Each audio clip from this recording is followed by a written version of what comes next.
దొంగ మెతుకు లేదు, మీసాలకు సంపెంగ నూనె అన్నది ఒక సామెత. ప్రస్తుతం 2 తెలుగు రాష్ట్రాల పరిస్థితికి ఈ సామెత అచ్చుగుద్దినట్టు సరిపోతుంది. అప్పు చేయనిదే పూట గడవని పరిస్థితి ఉన్నప్పటికీ 2 రాష్ట్రాల ప్రభుత్వాల మాటలు మాత్రం కోటలు దాటుతున్నాయి. తెలుగు రాష్ట్రాలకు ఈ దుస్థితి ఎందుకు వచ్చింది? ఇందుకు ఎవరు కారణం?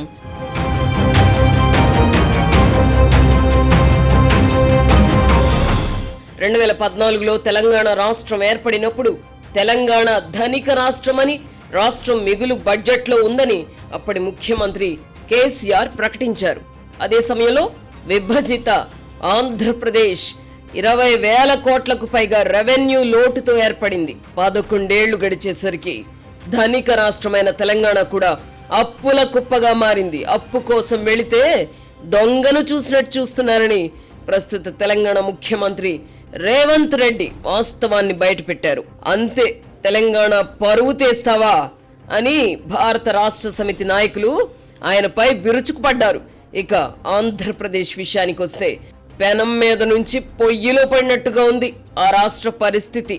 రాష్ట్రం అప్పులు 10 లక్షల కోట్లు దాటాయి.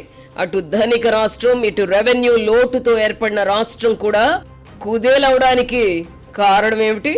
రాజకీయ పార్టీలు బాధ్యతను విస్మరించి అధికారం కోసం పోటీ పడుతూ అపర దాన కర్ణుల వలె ప్రజాధనాన్ని పప్పు బెల్లాల్లా పంచిపెట్టడానికి పోటీ పడడంతో 2 రాష్ట్రాలు అప్పుల ఊబిలో కూరుకుపోతున్నాయి. సంక్షేమ పథకాలకు కూడా అప్పులు చేయవలసి వస్తోంది. ప్రభుత్వ ఆస్తులను కుదువ పెట్టి అప్పులు చేయడమే కాకుండా భవిష్యత్ ఆదాయాలను కూడా తాకట్టు పెట్టి సంక్షేమ పథకాలు అమలు చేయడం వల్లనే తెలుగునాట ప్రస్తుత దుస్థితి దాపురించింది. ఏదో ఒక రాజకీయ పార్టీ అధికారంలోకి రావడం కోసం లేదా ఎవరో ఒకరు ముఖ్యమంత్రి కావడం కోసం సంక్షేమం పేరిట అలవి కాని పథకాలను ప్రకటిస్తూ తెలుగు రాష్ట్రాలను దివాలా తీయిస్తున్నారు. భారతీయ జనతా పార్టీని కొంతమేర మినహాయిస్తే మిగతా ప్రధాన రాజకీయ పార్టీలన్నింటికీ ఈ పాపంలో భాగం ఉంది.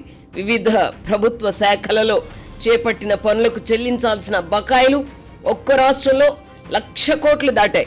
చివరికి పరిస్థితి ఎంతవరకు వెళ్ళిందంటే నిర్దిష్టంగా నిధుల లభ్యత ఉన్న పనులకు మినహా మిగతా పనులు చేపట్టడానికి ప్రభుత్వాలు టెండర్లు పిలిచిన కాంట్రాక్టర్లు ముందుకు రావడం లేదు. దీంతో ప్రజలకు మౌలిక సదుపాయాలు కరువై అల్లాడుతున్నారు. ఆర్థిక పరిస్థితి దారుణంగా ఉందని తెలిసి కూడా సరికొత్త పథకాల ప్రకటనలో రాజకీయ పార్టీలు తగ్గేదేలే అన్నట్టుగా పోటీ పడుతున్నాయి.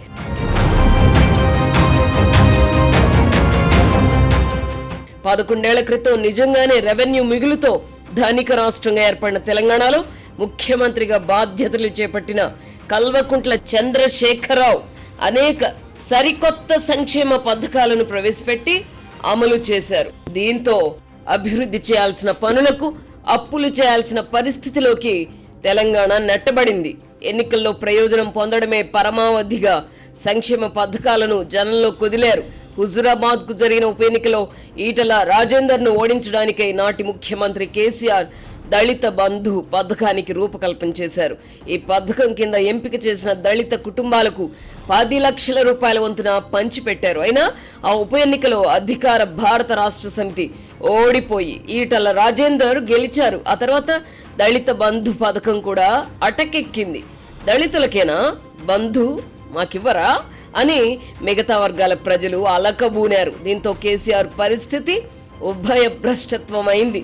అభివృద్ధి పనులకు అవసరమైన నిధుల కోసం హైదరాబాద్లోని ప్రభుత్వ భూములను కూడా ఎడాపెడా అమ్మేశారు. అయినా రాష్ట్రం ఆర్థిక సంక్షోభంలో కూరుకుపోతూనే ఉంది. ఈ దశలో ఎన్నికలు రావడం, ఎలాగైనా అధికారంలోకి రావాలన్న పట్టుదలతో కాంగ్రెస్ పార్టీ కూడా గ్యారంటీల పేరుతో సరికొత్త హామీలు ఇచ్చింది.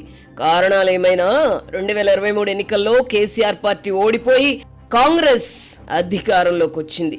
ముఖ్యమంత్రి పీఠంపై కూర్చున్నాక రేవంత్ రెడ్డికి తత్వం బోధపడడం మొదలైంది. రైతు రుణమాఫీ కోసం దాదాపు 25,000 కోట్ల రూపాయలు పంచిపెట్టిన కాంగ్రెస్ ప్రభుత్వం రాజకీయ ప్రయోజనం పొందకపోగా కేసీఆర్ ప్రారంభించిన పథకాలకు నిధులు సమకూర్చలేక గుడ్లు తేలేసింది. దీంతో ప్రభుత్వం అప్పుల వేటకు బయలుదేరింది.